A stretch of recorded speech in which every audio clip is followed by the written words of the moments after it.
आज हम लोग एक नए टॉपिक को लेकर मिलेंगे जिसका नाम है उत्सर्जन। क्या नाम है? उत्सर्जन। आज हम लोग समझेंगे क्या होता है उत्सर्जन और इसका क्या क्या कार्य है, ये सारे समझेंगे। उत्सर्जन का मतलब होता है हमारे शरीर, हमारा जो जीवों का जो शरीर होता है, इसमें कुछ अपशिष्ट पदार्थ बन जाते हैं। मतलब कि बॉडी में कुछ अपशिष्ट पदार्थ बन जाते हैं जिसको हम लोग उत्सर्जी पदार्थ कहते हैं। और इस उत्सर्जी जो पदार्थ बनते हैं उसको निकाला जाता है, ठीक है। उसको शरीर से क्या कर दिया जाता है? बाहर निकाल दिया जाता है। बाहर निकालने की प्रक्रिया को क्या कहते हैं? उत्सर्जन। और जिसके द्वारा होता हो, जिस तंत्र के द्वारा होता है उसको उत्सर्जन तंत्र कहते हैं या उत्सर्जी तंत्र कहते हैं। समझ में आ गया कि नहीं आ गया? तो अब समझते हैं हम लोग उत्सर्जी पदार्थ। सबसे पहले क्या है उत्सर्जी पदार्थ? उत्सर्जी पदार्थ क्या है? हमारे शरीर के जितने अपशिष्ट पदार्थ हैं उत्सर्जी पदार्थ कहलाते हैं। जैसे मल, मूत्र, पसीना, ये सारे चीज। तो फिर ये किसके द्वारा बाहर निकलते हैं? हमारे बॉडी से निकलते हैं बाहर। तो किसके द्वारा निकलते हैं? आप एक बात याद रखिएगा, हमारे शरीर के 5 मुख्य उत्सर्जन तंत्र है। कितने मुख्य उत्सर्जन तंत्र है?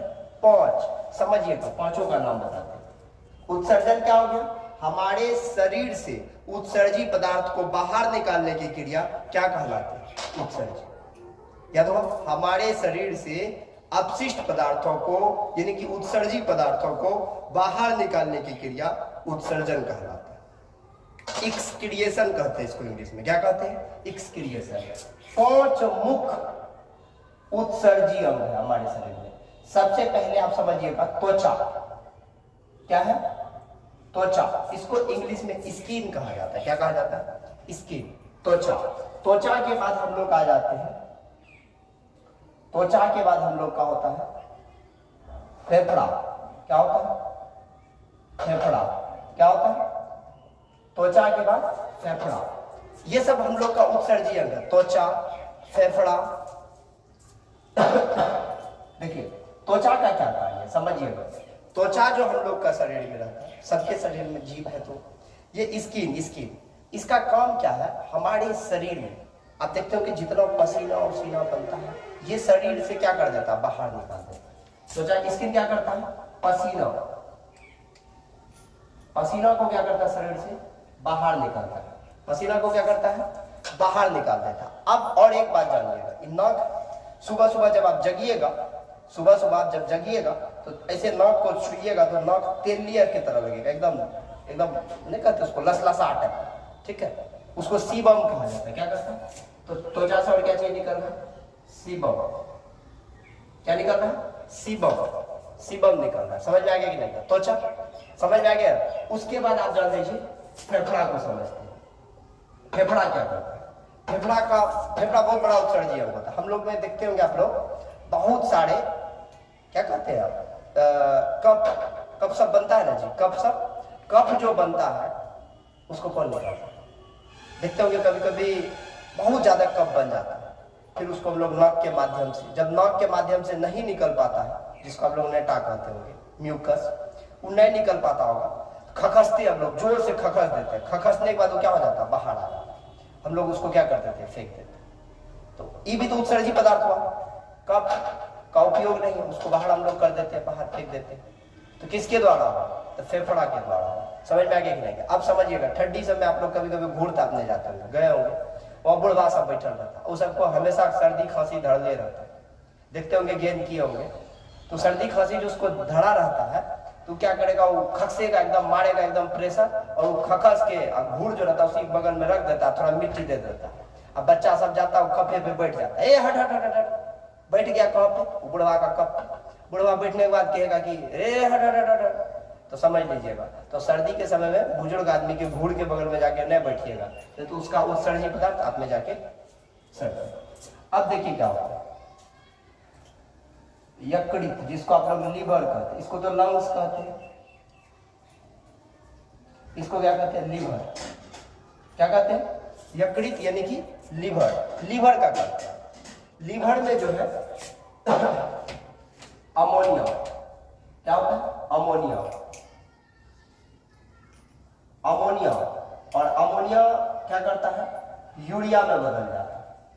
इसको बदलता कौन है, लीवर, यूरिया किस में बदल जाता है, यूरिया में। समझिएगा अमोनिया बहुत ज्यादा नुकसानदायक होगा यदि शरीर से बाहर नहीं जाएगा। तो अमोनिया किस में बदल जाता है, यूरिया में बदल जाता है। किसके द्वारा, लीवर के द्वारा। अब आपको समझाते हैं, इसको समझिएगा। अमोनिया यूरिया में बदला, यदि यूरिया शरीर के बाहर नहीं जाएगा फिर 3 से 4 घंटा के अंदर यूरिया अमोनिया में बदल जाएगा। फिर 3 से 4 घंटा के बाद अमोनिया क्या कहता है, यूरिया किस में बदल जाएगा, अमोनिया में। इसलिए इसको हम लोग आ जाते हैं कहां पे, वृक्क। कहा जाते हैं, वृक्क, जिसको किडनी कहते हैं, किडनी। यहां आते हैं, ये क्या करता है, यूरिया को क्या करता है, पेशाब में बदल देता है। किसमें बदल देता है, पेशाब में बदल देता है, और शरीर से क्या कर देता है, बाहर कर देता है। समझिए, यूरिया को क्या करता है, पेशाब में बदल देता है, और शरीर से क्या कर देता है, बाहर कर देता है।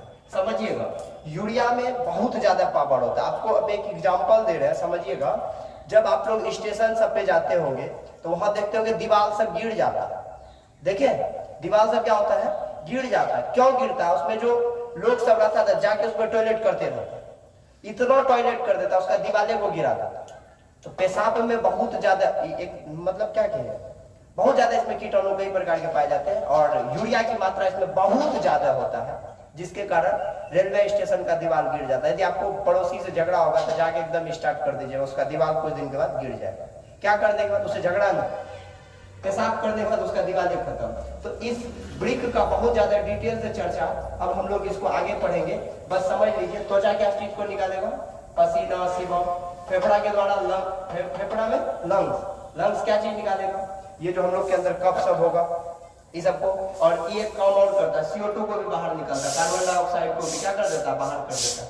लीवर यानी कि यकृत, अमोनिया को किसमें बदल देता है, यूरिया में बदल देता है। वृक्क यानी कि किडनी किसमें, यूरिया को किसमें बदल देता है, पेशाब में, और पेशाब को क्या कर देता है, बाहर कर देता है। इसलिए इसका दूसरा नाम क्या होता है, यूरिन होता है। तो फिर हम लोग अब किडनी को डिटेल से पढ़ेंगे। तब तक के लिए बाय बाय।